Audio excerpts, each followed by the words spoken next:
Hello everyone, welcome back again. इस video में बात करेंगे हम एरर्स इन प्लेन टेबल के बारे में। ठीक है, तो बहुत सारे यूनिवर्सिटी में क्वेश्चंस आते हैं कि what are the types of error in plane tabling या describe the errors in plane table survey. ठीक है, जनरली ये क्वेश्चन 4 से 6 मार्क्स के लिए आता है। तो मैं आपको पॉइंट्स बताता हूँ कि कौन कौन से एरर्स यहाँ पे आते हैं ताकि आप पेपर में अच्छे से लिख सको। सबसे पहले types of error in plane table survey दो डिवाइड होते हैं। ठीक है, दो टाइप्स होते हैं। सबसे पहले इंस्ट्रूमेंटल एरर्स।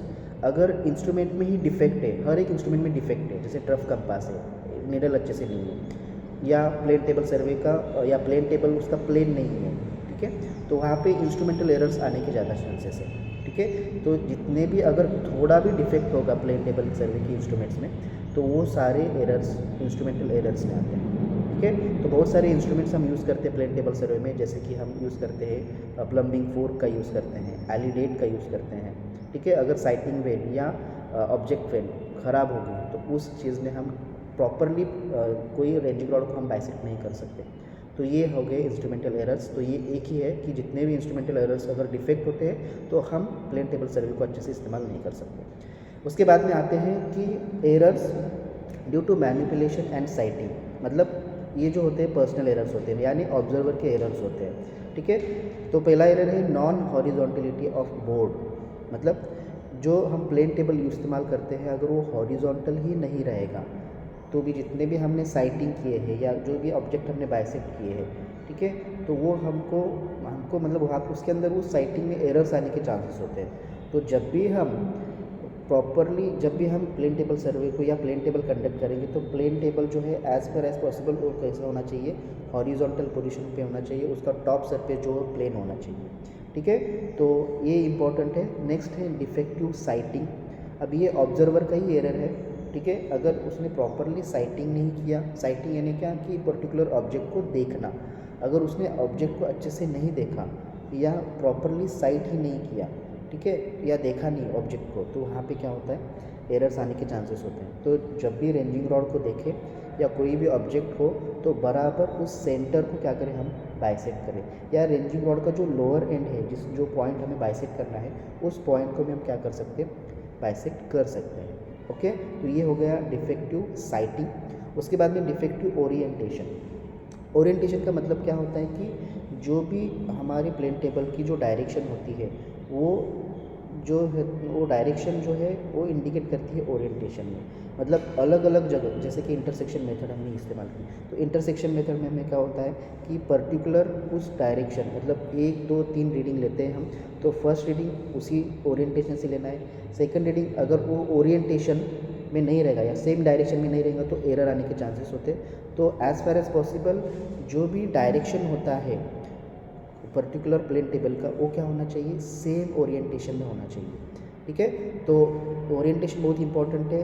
तो जब भी मैग्नेटिक फील्ड हो या मैग्नेटिक जहाँ पे नीडल या ट्रफ कंपास में जब हम ओरिएंटेशन करते हैं, ट्रफ कंपास का इस्तेमाल करते हैं, जहाँ पे लोकल अट्रैक्शन ज़्यादा है, तो वहाँ पे हम ओरिएंटेशन मैग्नेटिक नीडल के ज़रिए नहीं कर सकते।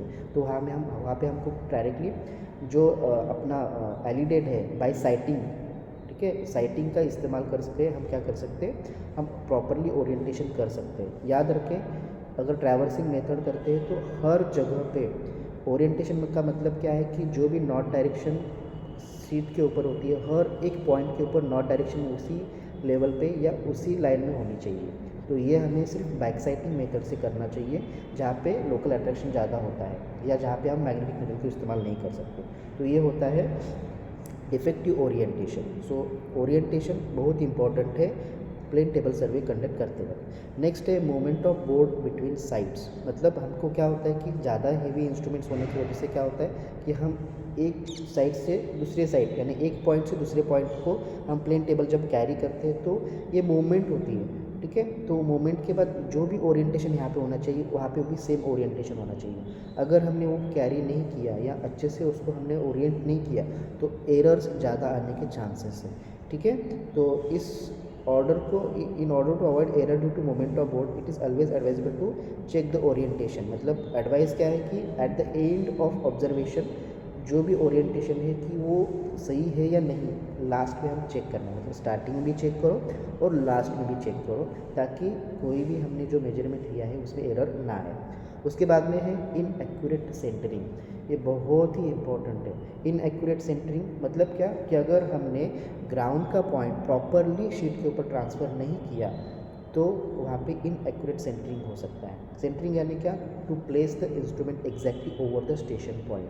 अगर उसको हमने प्रॉपरली सेंटरिंग ही नहीं किया तो वहाँ पे जो भी हम काम करेंगे तो वहाँ पे छोटे छोटे एरर्स आते जाएंगे और धीरे धीरे एरर्स क्या होगा, बढ़ते चला जाएगा और उस पूरा का पूरा काम एररलेस या एरोनियस हो जाएगा। So in order to avoid this every time you have to use the plumbing fork का इस्तेमाल करें प्रॉपरली, और मतलब स्टार्टिंग में भी करें और लास्ट में भी चेक करें कि हमने जो भी मेजरमेंट ले लिए है वो प्रॉपरली सेंटरिंग है क्या नहीं, या जहाँ पे हमने पॉइंट सिलेक्ट किया है उसी के ऊपर वो पॉइंट ट्रांसफ़र हुआ है क्या नहीं, या शीट का पॉइंट ग्राउंड के ऊपर ट्रांसफ़र सही तरीके से हुआ है क्या नहीं। ठीक है, जनरली ये ट्रैवर्सिंग जो मेथड होती है या इंटरसेक्शन मेथड होती है उसमें हमें हर पॉइंट पे चेक करना होता है कि जिस स्टेशन पे हम खड़े हैं वो प्रॉपरली उसी स्टेशन के ऊपर हमारा प्लेन टेबल का पॉइंट ट्रांसफ़र हुआ है या नहीं।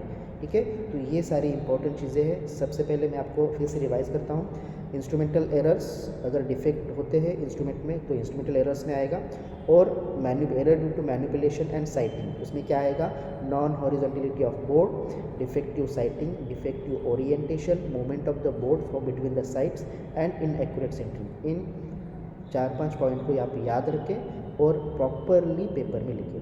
ठीक है, आशा करता हूँ वीडियो पसंद आया होगा। तो इस वीडियो को लाइक करें, शेयर करें और चैनल को सब्सक्राइब करें।